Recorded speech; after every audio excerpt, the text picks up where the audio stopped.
Everything looking good. We are live. Somebody let me know in the chat. We are coming through loud and clear. Uh,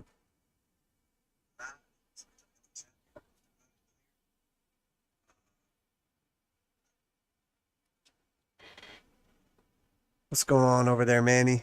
Good to see you. Bought at 34K. Thought it was half price. Sorry to hear that, man. Yeah, I mean, it happens to everybody. You just got to know when to cut those losses. But let's go ahead and get this stream started. Welcome back to the channel, Crypto Trend Trader, with our Wednesday midweek market update. It is 8 p.m. Eastern Standard Time on 9/14/2022. And of course, as always, before we get started, I'd like to remind you this is not financial advice, not your financial advisor. These markets are extremely volatile, so please do your own research and, of course, trade responsibly. All right, so no secret by now. We got our inflation print. There's really like three numbers that are important to focus on. The 8.3, the 6.3, and the 0.1. The 8.3 is just a broad inflation, it peaked a couple months ago at 9.1 and then went down to 8.5, and now we got 8.3. Unfortunately, they were expecting it to be lower than it was, so that was technically a disappointment based on the expectations. Although we did see it come down again, which is good. And then you have, your core, which is what the Fed's looking at, and that went up to 6.3. So obviously that is not good, and it was up over like 10% or 100 basis points, 1,000. Definitely a big deal. That's obviously what the Fed's looking at. So, it's sort of a double-edged sword. The Fed didn't want to use the regular inflation data, the CPI data, because they said, oh, well, the energy and food issues, will abate and then we'll be back to normal. So we rather just do without them. So now actually they're coming down a little bit. Well, energy is, but the Fed's excluding food and energy. So, that's what happens when you pick and choose. Sometimes it comes back to bite you. So, and then obviously the the final number was just 0.1 month over month. So obviously that is not good. It shows that basically, look, inflation is not going down. It's still an issue, obviously. So, of course, the markets have been pricing in up until that moment that we were going to get a lower inflation number, and then we were going to get less than 75 basis points was at least a possibility. And now you can see with the Fed Fund futures that they are pricing in something close to like 75% chance that we get 75 basis points, and then close to 25% chance that we're going to get 100 basis points now.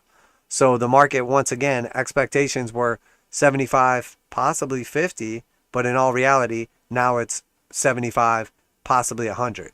So you can tell, again, the market was completely wrong. And that's why we saw essentially the run up leading up to it and then the sell off afterwards.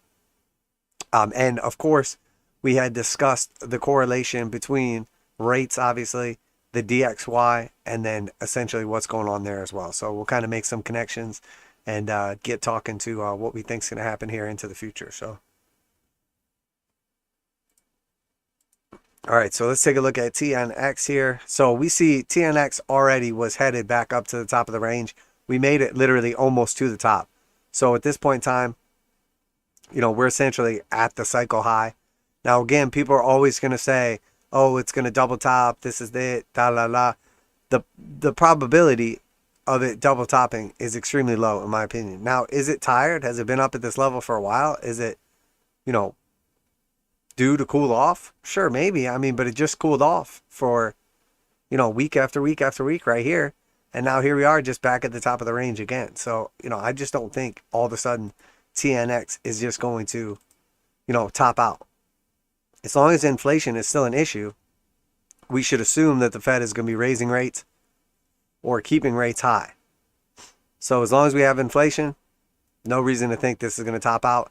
At this point in time, we're clearly over that weekly point right here. And again, you're already hearing now the adjustments on the daily. This is still the weekly, it's still very, very strong. You're already hearing the adjustments. People saying now, oh, well, actually, Fed funds rate's probably going to be approaching 4 by the end of the year or by March or by whatever. Well, we already said it before. Right now, everybody says this is the top at 3. I said it won't be long before they're talking about 4. And then, everybody will be saying 5 here before long. So we're already at 4. We're halfway there. 5's not too far off. And all that is just our last peak, our last lower high, going back to like 06 area back here. So nothing has changed for us. At this point in time, as soon as the Fed comes out, hikes rates, we get another, let's say for instance, we get another 75 basis points. So we had a 25, a 50, and 2 75s. If we get a third 75 right now, that's 2.25 plus the 50. So we're at 3. So the Fed funds rate is between like 3 and 3.1. So obviously there's always going to be a spread in between, your overnight rate and theoretically like your 2 or your 5 or your 10 or whatever. Theoretically you're going to get a larger percentage the longer. Now, because of the yield curve inversion and uncertainty about the future and inflation and everything, right now the 10-year is still trading at 3.4. So the Fed's funds rate is about to reach, 3.0, 3.1 essentially. So it's not crazy to think that this is going to, when we get another 75 basis point hike, this is going to start creeping back up here again. And that's going to continue happening as long as the rates are going up. It's going to continue happening. So, the main thing, the number one thing, the most important thing is, has the Fed pivoted? That's the most important thing. That's what the market's going for. So will the Fed pivot with inflation still out of control? No. So in order for the Fed to pivot, we need inflation to at least peak, stop going up, plateau, start to come down, any of those things. But they also said they want to see it happen month over month, like or month after month, to show like the beginning of a trend. Just now reaching max balance sheet runoff. I just don't see it anytime soon. So get ready for more higher yields, which means lower bond prices, which means lower asset prices just in general. We can see we close this monthly right here, and now we open the next monthly. Obviously, there's still 16 days to go, but we have taken out that peak pretty clearly. Now, we had a wick up here that got rejected initially, but I think this is just waiting on the next rate hike. And that'll give us our technical breakout on the Fed funds rate. That's all we're waiting for over here. And then the 210 spread just continuing to skyrocket. We see now the 2 is at 3.78%. As opposed to the 10, which is at 3.4%. So, this is not rolling over. It's doing the opposite. I mean, it's going parabolic. It's literally, the slope is like increasing with intensity. And remember that the bigger the gap is right here, the bigger the spread between the 2 and the 10, which is how it should be. There should always be a big spread. There's going to be, a maximum gap, and then you have the minimum gap is basically, as they're tied up, and now the inversion. So as the inversion gap gets bigger and bigger, it's telling us basically that there's discrepancy in the market. All right, so let's take a look at how that reflected on oil prices. So we know obviously, all commodities are going to be affected by the dollar. So matter of fact, let's go over and take a look at the dollar first, or DXY, and then we can go from there. So this is what people were getting excited about. Once again, the dollar was showing a little bit of weakness, came down to the 8, the 21, and then broke down. This was essentially at the same time that the European Central Bank, ECB, raised rates 75 basis points. And they're actually like not negative for the first time in like a decade. So all that does is closes the spread between the rates you get in dollar denominated debt, like from the United States, versus the rates you would get for euro denominated debt from, the European Central Bank. So if you were basically deciding, hey, where am I going to put my money? You say, well, which one has a higher rate? And then you say, which one is less risky? And then you weigh those possibilities. You want to get compensated for the risk with the higher rate, etc. So if they're already at one level and then one of them raises rates, it makes sense that it would tighten the gap between the two slightly. So the dollar has been strengthening substantially compared to the euro. So when the European Central Bank raised rates, it closes that spread between the dollar some. And now, obviously, the dollar, the central bank, Federal Reserve, is getting ready to raise rates as well. So when they do that same 75 basis point hike, we see the dollar strength come right back up. If they do a 100 basis point hike, the spread would go even more in favor of the dollar, because it would be a 75 basis point difference between a 100 basis point difference, 25 basis points stronger for the dollar. So that's the idea behind it, the psychology, etc. Now, regardless of that, we had talked about, this coming down here, but until we lost the 821, until we started to see the trend on longer time frames look weak, we weren't going to get overly bearish against this. And we see, this just absolutely surged on that inflation print and just completely wrecked markets. So at this point in time, it's back on top of the 8. We're seeing a little weakness down here in the histograms. But, this is essentially just the same thing again. We spent a bunch of candles going down. The indicator oscillators trend all the way down from just ridiculously high ranges. Then we get one big candle up, and then we can just continue kind of selling down a little bit. And then eventually the indicator oscillators get down to low levels. Price action is still in the same spot, and then we're ready to just continue to the upside. So in my opinion, dollar still looks extremely, extremely strong. There's nothing about this that tells me this is the end of the trend. Now, I don't love when we get a hard buy signal this high up in the range, but we see it led to like massive continuation in both the last instances on the weekly chart. We have still way more green histograms than red. We still have a blue slope line. We're still above the 8. We talked about literally until we come down and test the 8 on the weekly, there's no reason to get even a little bit bearish on the dollar. Now, once we come down and test the 8, then we'll look to come up and put in a lower high, then roll over and take out that previous low that it came down and retested.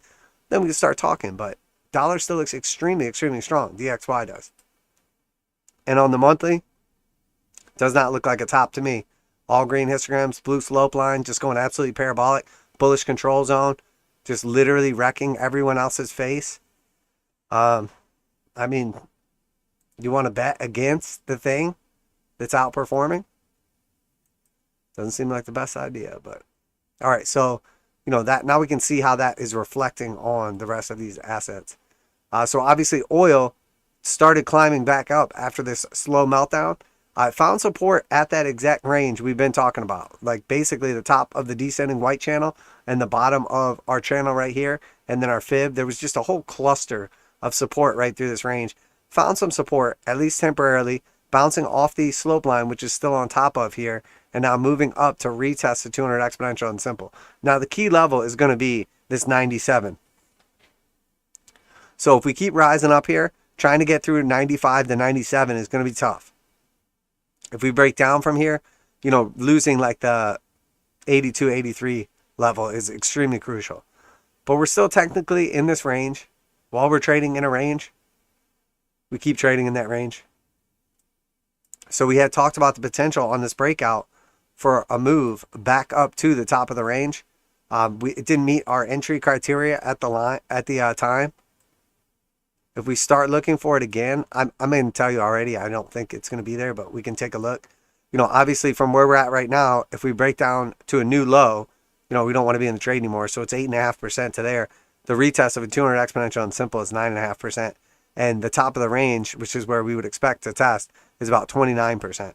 So in order for this to be profitable trade, or, a risk rewarding trade, you need to have a tighter stop loss, which means you need a lower entry, because you don't want to ignore the clear area of support that you have.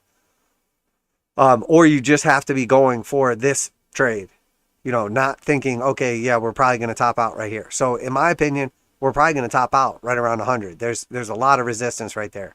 So I don't really see the trade setup here necessarily. I'd much rather trade.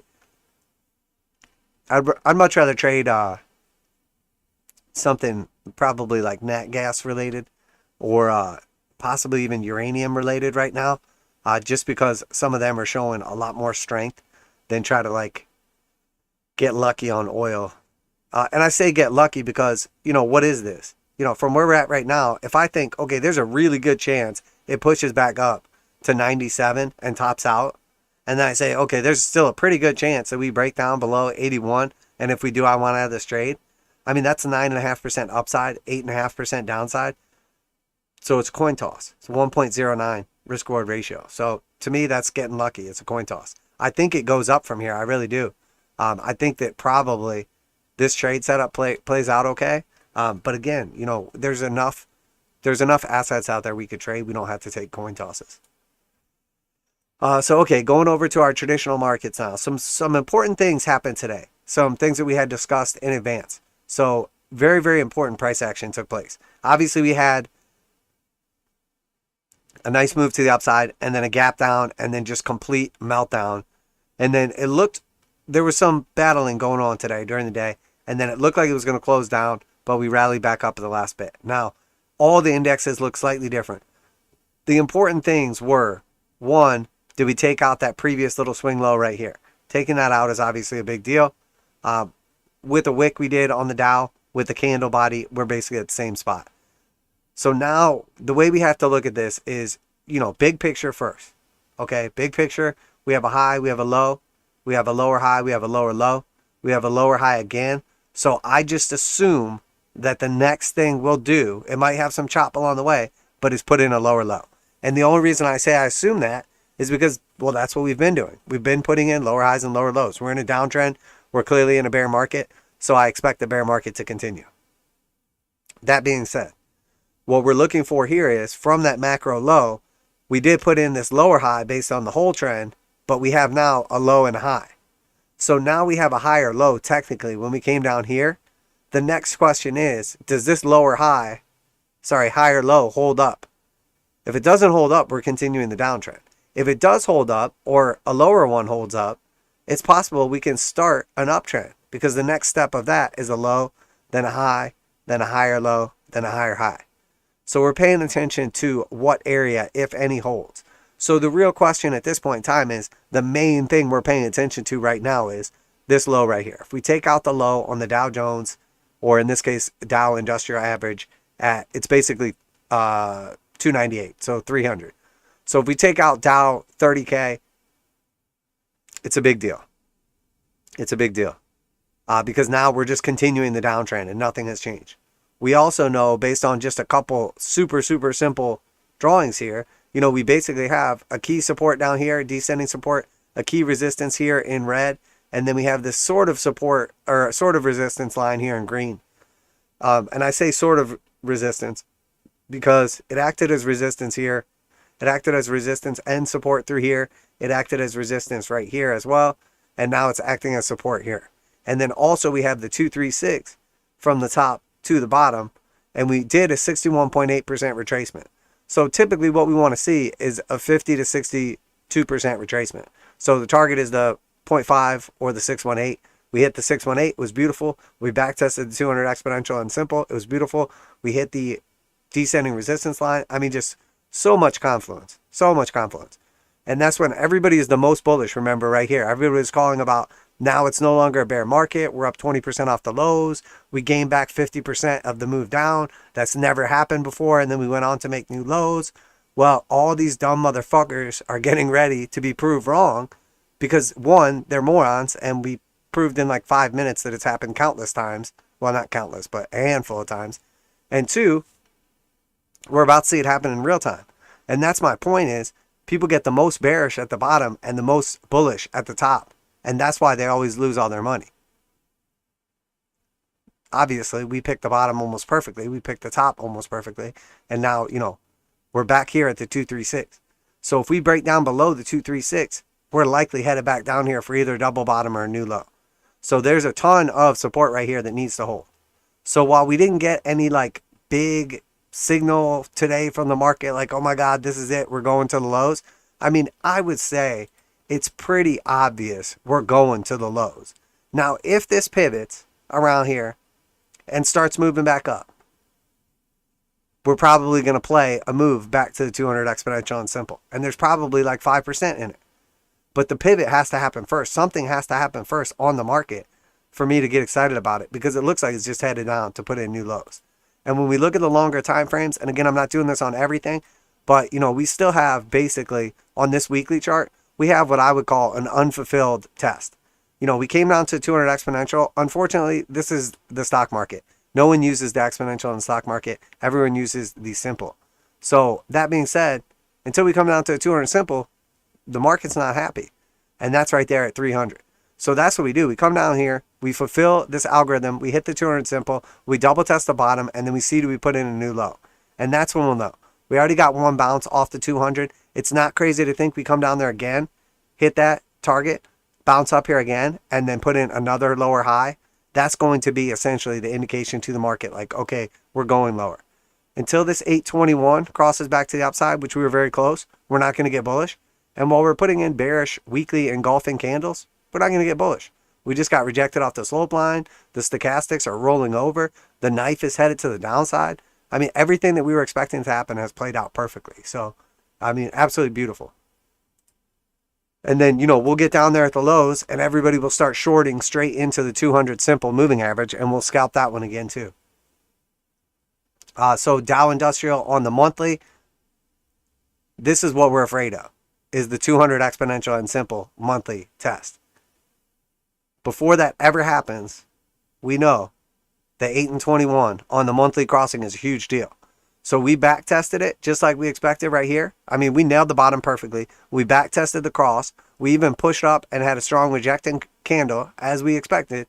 And now here we're just getting rejected. This was it. We bounce.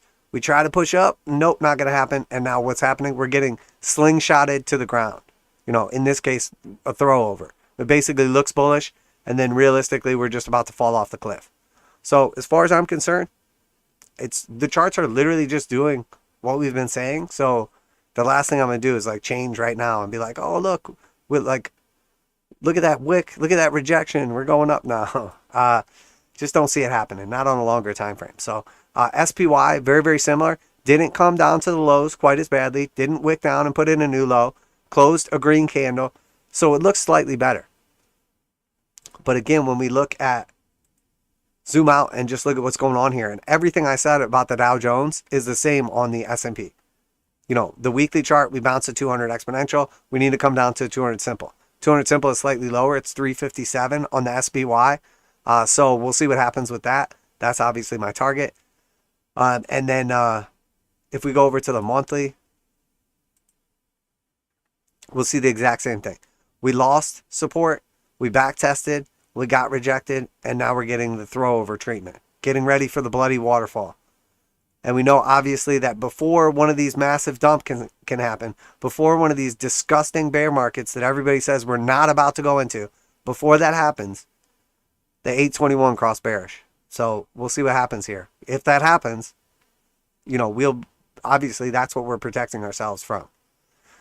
So if we go on to the QQQQQ, looking at the old NASDAQ, the old tech stocks, higher low still, back testing that same low here.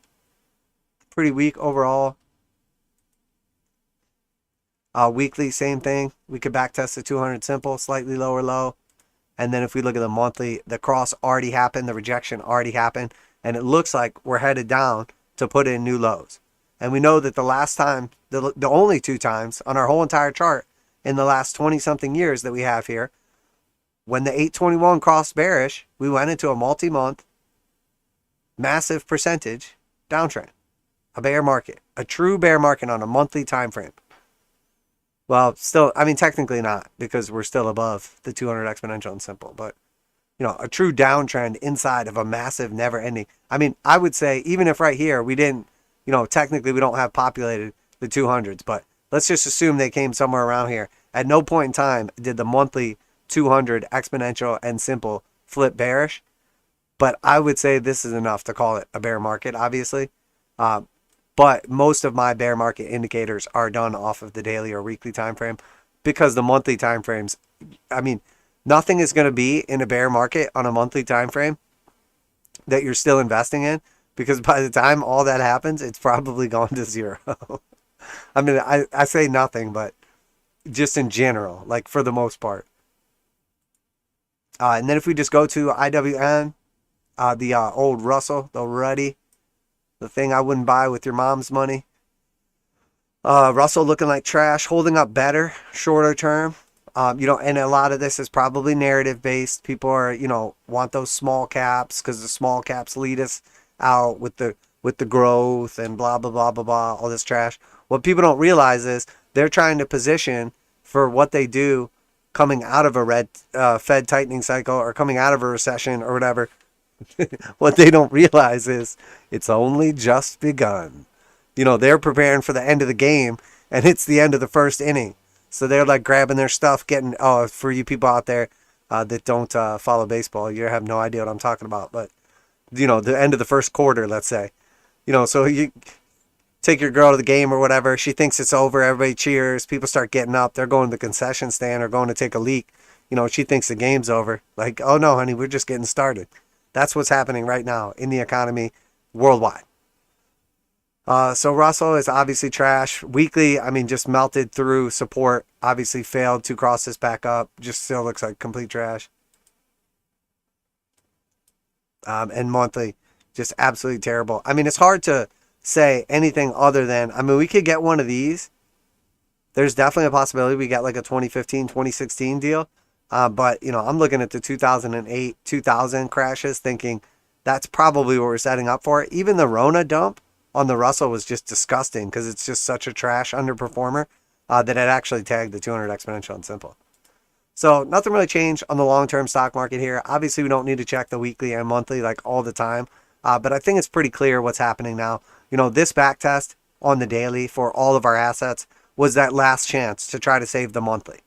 And because we've gotten rejected now pretty clearly, it's pretty clear that we're going to be losing our monthly moving averages on, all of these assets. So big fucking deal if you ask me.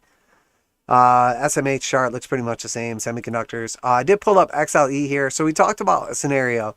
Well, we talked about two different scenarios. One where we put in basically an ABC correction. This is the energy ETF. The second is where we're basically putting in a bottoming head and shoulders. Now we broke out through the neckline and we started to get part of the move for the head and shoulders. Now both could technically be true, but it would be more like a double top type scenario, not like an ABC correction. But essentially what we're looking for was a back test of the 786, or in this case we have the 886 from like way back.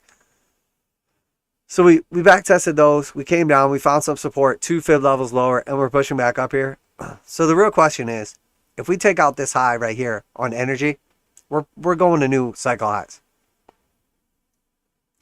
We're going to new cycle highs because we're just going to back test this previous one, and by then we'll have built enough momentum. We're going higher. If we get rejected now and we put in a lower high right here, we're going to come back down and back test the 200 exponential and simple. And then after that, it could kind of go either way. So I don't have like a super strong bias right now. I still think it's going to come down here, but we did see a pretty big surge in like nat gas and some uranium stuff. And, utilities have been pretty strong through here. So we may see energy a little bit more as like I don't want to say a safety play, but sort of like a default position. Like people have been so underweight energy for so long because it's just been an absolute dog that I think a lot of people are likely to stay in the energy trade a lot longer than they probably should have. Short to medium term. Long term, I think, it's only just begun to the upside for energy. I think there's a ton of potential for just massive gains. But right now, we'll have to see what happens because oil looks really weak. Nat gas is like breaking up here. We can have a kind of bifurcated energy market as well. So on to utilities, XLU. So we did take out the recent high and then we took out the recent high again. When we zoom back and look at this long-term chart, we have this heart line, and we talked about how once we get on top of the heart line, most of the time, now there was some times when we didn't, but when we spend most of the time on the top of the channel or the bottom of the channel, we tend to oscillate between the resistance and the heart line or the support and the heart line. So here we're in the top of the channel like the whole time, and we literally just bounce back and forth from the heart line to the resistance the whole time as we just trend up. When we're in the bottom, we basically bounce between the heart line and the bottom. And we see recently, when we look at this long-term trend on the daily, going back here, we've been inside this channel since like 2008. So we're talking about like 13 years operating inside this channel. And, a lot of the channel we were in, a lot of time we were in the top of the channel. Some of the time we were in the bottom of the channel. Recently, we have lived in the bottom of this channel since that COVID dump, 2020. So since that Rona dump, we've been living in the bottom of the channel, bouncing, perfectly between support and resistance in this ascending channel.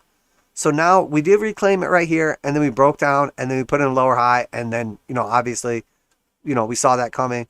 That was a nice back test of support right there. But now here we are back on top of it again. And the truth is, you know, it looks strong. We just put in a new high. I mean, realistically,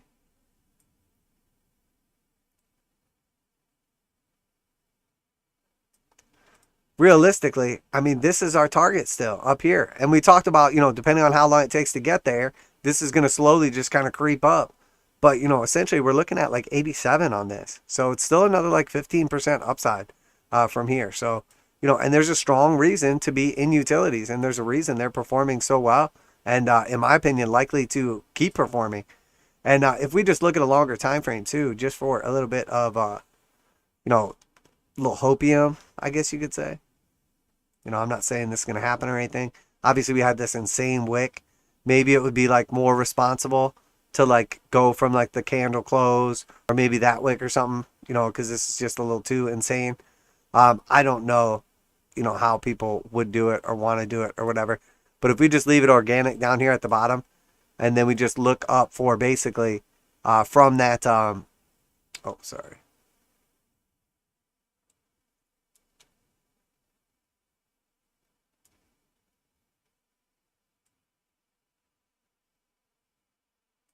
If we just went from the top right here to the bottom right there and just look at what our fib extensions, did I draw it on here?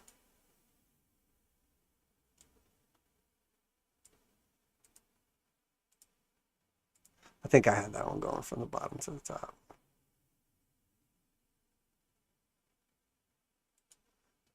If we look at the fib extensions, the 1.236 is a little bit higher at 80. The 1.382 is about 86.22. The 1.618 is way up here at 97. So, you know, 20 points on this, a big deal, obviously.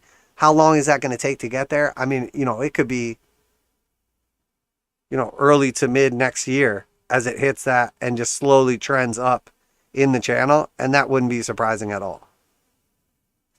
So that's probably my target at this point in time. I mean, pretty clear swing levels and everything. So, and I think, again, utilities just going to be another one of those things where people just continue to, you know, kind of put money into, as it is a key safety play. Now let's look at XLP, consumer staples. So again, consumer staples is a key sort of like safety trade as well. Obviously is not nearly as strong as energy or utilities have been.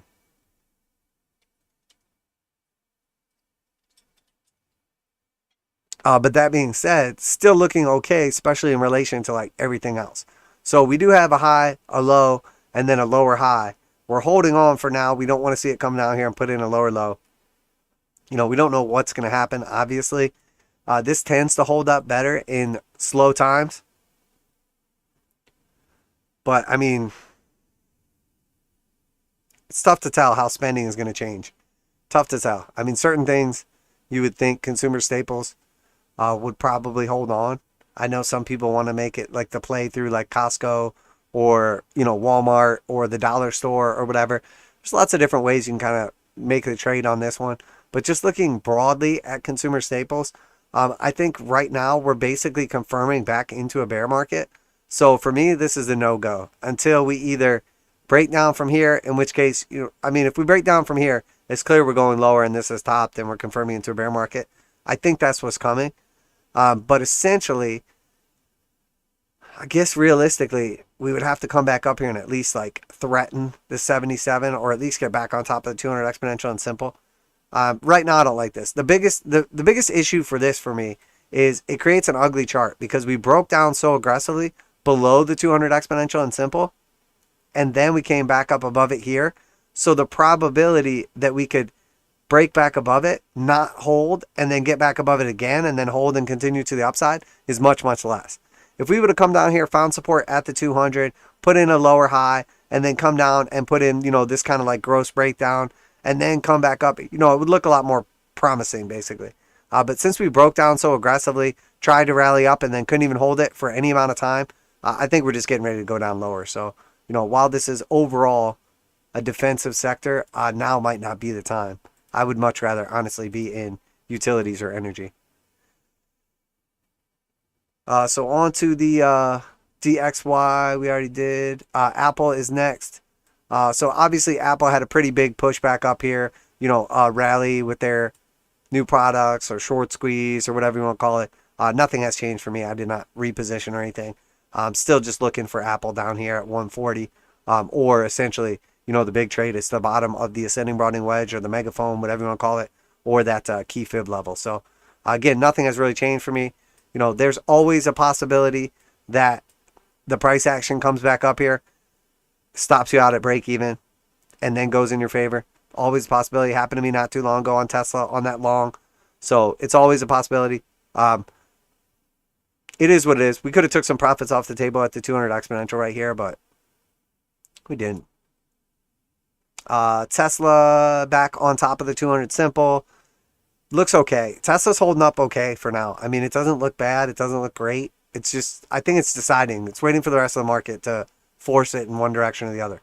If the rest of the market starts looking good, I think Tesla will do well and overperform. If the rest of the market keeps looking weak and starts to break back down, I think Tesla will chase. Now, is Tesla going to do as poorly or less poorly? Probably less poorly, honestly. Probably less. Just because it's been holding up so nicely, I would imagine it would continue holding up nicely. On to Microsoft, back down here threatening the lows. I mean, we're literally a couple bucks off the low. $10 off the low now on Microsoft. So, there's a lot of big names now that were really holding up the market and really helping out the major indices. And now they are starting to show some serious weakness. And, we're seeing a little bit of strength kind of showing up in some of the smaller caps, some of the heavy sell-off type stocks, etc. The fact that we're not seeing the big tech stocks or big market movers rallying at the same time as the shit stocks tells me this is not a sustainable rally. It's the same money just pushing around between them. People that were in this on the run up, take profits and then get out and get into something else. We're right back down here at the lows. So as long as there's multiple sectors kind of rotating who's at the lows or who's the most hated or the least loved, that's not what a bottom looks like. That's not what a bull market's going to look like. That's not what that's not what we're going to be able to use to our advantage. We need the whole market to be rallying together for any kind of sustained rally. And we know that means we need the dollar to be selling off. We need the yields to be going down, etc. So here we see Google just getting absolutely destroyed at the lows. I mean, this is the lowest low we have put in 2 times. And now here we are a 3rd time. We actually closed a new lowest low yesterday. So, again, Google, I love you. Thanks for making what we do possible. But man, are you a piece of shit. Your stock, not the company, obviously. Don't shut me down. Don't shadow ban me from my 12 people.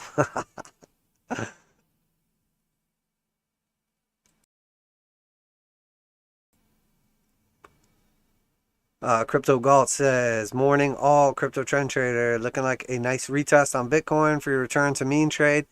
Yeah, I mean, it was trying to, man. I don't know what's going on. We'll talk about that in just a sec. I'm about to go there. Nvidia just getting absolutely destroyed again. New lows, just absolutely terrible. We had talked about the possibility of a scalp backtest on this, but the real trade we're looking for, and in full disclosure, I'm not in this one. The real trade we're looking for is this one at 0.5, that second entry. That's one we're waiting on at 103. So, is it going to get there? I mean, that's another 30% from where we're at right now. I know that sounds brutal, but this was the low, and then there was that big rally up, and then everything else is holding. Nvidia just melted down to new lows. So it's just getting absolutely wrecked right now. I mean, way worse than most semiconductor stocks. So Amazon still holding on decent here. We back tested, closed that gap, came back up to 200s, and now we're just hanging on here. Again, I'm not particularly bullish on Amazon. Meta, new lows, the lowest lows of the cycle Just obviously complete trash. Complete trash. I mean, I don't know why anyone would ever want to own Meta outside of it being in major indices. Trash, garbage. On Twitter, doing nothing. Still just bouncing around inside our little wedge here. It is at the top of the wedge right now. It is fighting the 200 exponential and simple. I do not currently have a position in this. We were looking for a slightly lower price for a scalp trade off of like that 36 level. So if it runs away here, I'm not touching it. If it comes back down to a target, I'm still potentially interested in scalping it. But I mean, full disclosure, it's garbage. It's trash for sure. It would literally just be a scalp. All right, so on to the crypto. So unfortunately, we talked about the scenarios in advance. Bull case scenarios, bear case scenarios, short term, mid-term, long term, etc. Obviously, the key issue has been every time we have crossed the 821 to the upside on Bitcoin, the bears have taken over immediately. The bulls push it up again. The bears take over immediately. And then finally, we get another push up here. It looks good. And then, of course, the bears completely rain on the parade. So not a ton difference right now between these two. So I'm going to switch over to the spot market chart. On the spot market chart, we crossed up the bull cross there, and it started looking pretty bullish. I talked about the divergence between the two and why I don't like when futures is doing one thing and spot is doing another. We talked about, essentially it's the opposite of confluence. It's basically, when you're getting two completely different answers to the same question, somebody's going to be wrong for sure because it can't be both. So in this case, well, we know who was wrong. Obviously, spot market. Futures came in, bitch smacked them. The cult got beat down. It's awfully coincidental too. Full on conspiracy theory status right here. But it's awfully coincidental that the candle. I mean, if that's not literally textbook, I guess I could use this right here. But, essentially it was it's going to be slightly different. It was a $2,067 daily candle. And then this one right here was blocking the way so I can't see. This one right here was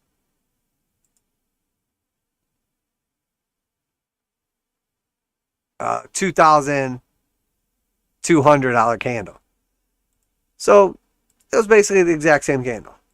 So is that just a coincidence that some people bought and some people sold, and when you totaled it all up, they were the same? Or is this maybe like one entity creating these eerily similar looking $2,000 candles? Obviously, we know the answer to that. It's a complete coincidence. There's definitely no foul play going on behind the scenes with crypto. There's nobody that was long right here and then the price rolled over and then, they basically sold. Oh, you fucker. Oh my God. Really, TradingView? Are you really going to fuck me like this? God damn, I hate TradingView.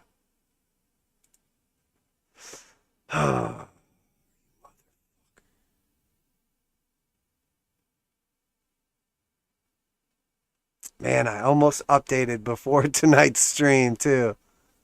Just in case TradingView decided to be a little bitch. God damn it. It's so fucking annoying.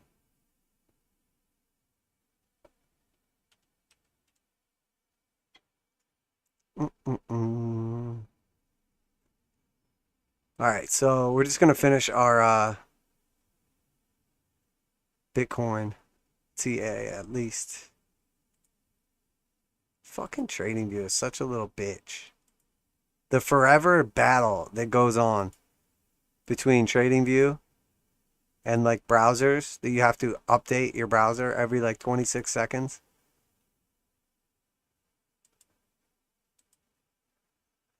All right.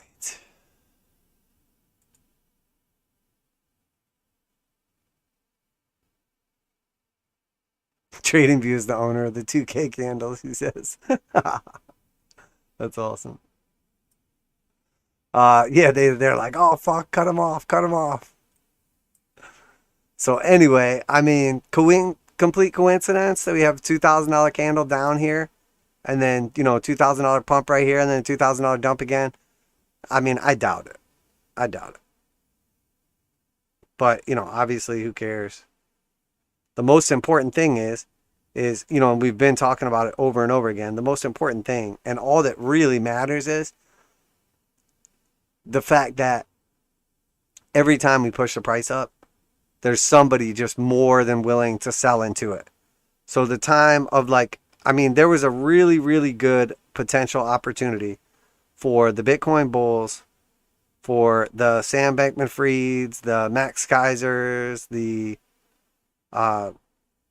Michael Saylors, all these guys to try to push the price back up to at least like 28K or something like that, before that last breakdown. The highest we got over here was like 25K, which we fortunately, very luckily sold into.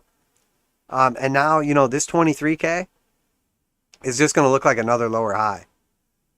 So, inside of the macro move, nothing has really changed right here. Now, obviously, this chart's a little messy, but, realistically, it still looks like we're putting in that 5 waves down. Now, we talked about this multiple different ways. There's 2 ways we can look at this. We can look at this as the 4 is already done and we're going lower and that's it. Or this is just a sideways correction and we're still going to put in a high to the 4. Now, full disclosure, and obviously group members already know, but I am long right now on Bitcoin. So we'll see how that plays out. We'll see how that plays out. I mean, we're basically at my entry price, so it's not like I'm like, oh, I'm long and I'm up 46%, guys. Ha ha, suckers. No, I'm not. I mean, we're basically like at my entry price. It already looked like it was getting ready to break down. That daily candle was decent to at least like pick the price back up, but I mean, it looks like trash. Honestly, I'm surprised I haven't already like gotten out. The main thing I was looking for, which I mean, at this point in time, you could argue it already happened on the daily, but I was watching the 4 hour. I figured we would back test 821 from the bottom and try to at least break back above them to like 20,800 or something. We got like a pathetic bounce to like 20,050 or whatever. If we look at the 4 hour rather, we broke down here pretty aggressively. I was already looking for like short-term divergence. And then we actually had another leg down. And then it was starting to build some divergence on like short time frames, like 15 minutes, even like the hour. We were starting to see signs of exhaustion, etc. But obviously we got that other push down here and push back up, but nothing has really changed. So the move I'm looking for is the back test up to like the 200 exponential and simple on the 4 hour. Now we may not get that. We may not get it. At which point in time, I'm probably going to cut and run if we start closing a 4 hour below like, I mean, realistically, it should be like 20,200, but arguably like maybe 20,000 because this just looks like weakness and then it might just melt down after this. I don't like this price action. We're in the bearish control zone. We do have one green histogram. I don't know. I'm hanging on to it for now. There's quite a bit of support through this region. I think realistically, the reason I feel a little more comfortable in this trade than normally trading counter trend after a big move down with like CPI just came out and Fed meeting coming up and all this stuff, there's a ton of support through here. So now this is only on the 4 hour, but we basically traded in this range from August 26th until we broke down in September 6th. So a couple weeks worth of like sideways price action. Now obviously the wick came down to the bottom of the range. If this would have just closed down there, I probably would have just, we would have been at support still. So I probably would have added to my position, but instead we got picked back up. So it makes me slightly more confident. So the real area we got to get through is the resistance at like 20,500, which we see we're having trouble. And the real area we got to watch is closing a 4 hour below 19,500. So we have about $1,000 range that we're looking at right now where, we want to basically like buy support, sell resistance. But if we break in either direction, we're expecting the big move. So, and by the big move, it's not that big. I mean, we would essentially be looking at this point in time, like 5%. It's like nothing. as opposed to if we break down now, it's like 3%. So there's not a lot of benefit left on this. I was honestly expecting to see some sort of like quick reaction, some sort of counter move. But obviously, I mean, it seems like the bulls just get enough strength from the bears to get confident, and then the bears immediately just step in and sell into the liquidity. So for me, the probability of going up from here just keeps going down every time we see these aggressive selling coming in. And when we start looking at our longer time frames, I mean, they're just getting nastier and nastier. The weekly, we have a bunch of green histograms. We have a hard buy coming out of the bearish control zone. And this whole time, all we've done is backtest like resistance and then just get pushed back down. And we're at that position. We talked about it like over the last couple weeks. Whenever we're at 19.2 is our lowest weekly close, and we're at 20,200, we're like $1,000. We're 5% off of our cycle lows. That is not cool. Now, technically, we have a low here and then a higher low. So maybe there's something going on, but we really can't even get excited till we break through like 24,350 on a weekly close. So let's hope for that. I mean, I think there's still a chance for like that 26,350 push. But I wouldn't be surprised too if the floor just falls out of this at any point in time. I mean, it looks very weak. This is a super strong support. But I mean, this is literally a month close at it, a push up, right back to it, and then a push up, rejection, a push down, rejection, and we're right back at it. I mean, we've got 2 weeks left on this monthly, but momentum still all pushing to the downside. Clear bearish monthly cross. Just not cool at all. So, not cool at all. Well, at least we got through most of our important stuff. I guess we'll probably just wrap it up early there since TradingView's being a little bitch. I can actually shut down and update my browser again so they can go back to fighting each other in balance instead of TradingView winning the fight. Yeah, I guess we'll do that. So I'll be back on Friday, obviously, for our weekly market wrap up. I think the real question right now that everybody's watching is just basically, what's going to happen? Are we going to take out the recent lows and retest the cycle lows? Or are we going to find some support and try to push back up? We know a 75 plus rate hike is coming in a week. We know the dollar is still really strong right now. The treasury yields are still really strong right now. So, it's hard for me to see any sustained rally. We'll see what happens. Obviously, I told you guys I am still long Bitcoin. It's not some massive position or whatever. It's not a make or break. But, I'm looking for some kind of bullish scalp here. Will it happen? Looks less and less likely. I looked at a lot of the altcoins too, Bitcoin dominance and everything. The altcoins still look okay compared to Bitcoin. Bitcoin dominance still looks around the same. So people just are not getting scared. The fact that Bitcoin dominance is staying strong as the markets continue to weaken, especially after that recent price action, I have a feeling that we need like a big leg down capitulation to actually scare the markets, so that we start to see a little bit of a flush out. It's a weird situation because I feel like a lot of people are massively upside down in crypto and stock positions and still haven't sold yet. And the truth is, the end of the bear market is when we run out of sellers. We haven't run out of sellers because nobody's selling. So, there's some trading going on. There's some people distributing or selling or whatever. But most people, not just new people, not just young people, not just bad traders, but most people haven't actually capitulated yet. So I think we still have a lot of pain. But we will see over the next couple days, obviously into the week. You guys will be live on Friday for our 11 a.m. Eastern Standard Time weekly market wrap up. We'll have everything fresh and ready to go for that one. But we'll go ahead and wrap it up there. Thanks everybody for tuning in. Sorry it's a short one. Kind of nice though doing an hour. That went by super quick. I'm glad we started off kind of fast or we would have got nowhere. But yeah, that's it for today. It is 9 p.m. Eastern Standard Time on Wednesday, 9/14/2022. I am, of course, Crypto Trend Trader, and I'm getting out of here.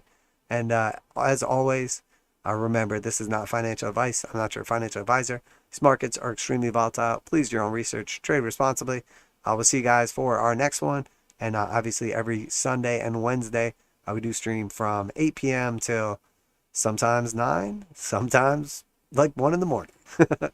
All right, everybody have a good one. Appreciate y'all tuning in today. Crypto Trend Trader, and I'm out of here. Peace.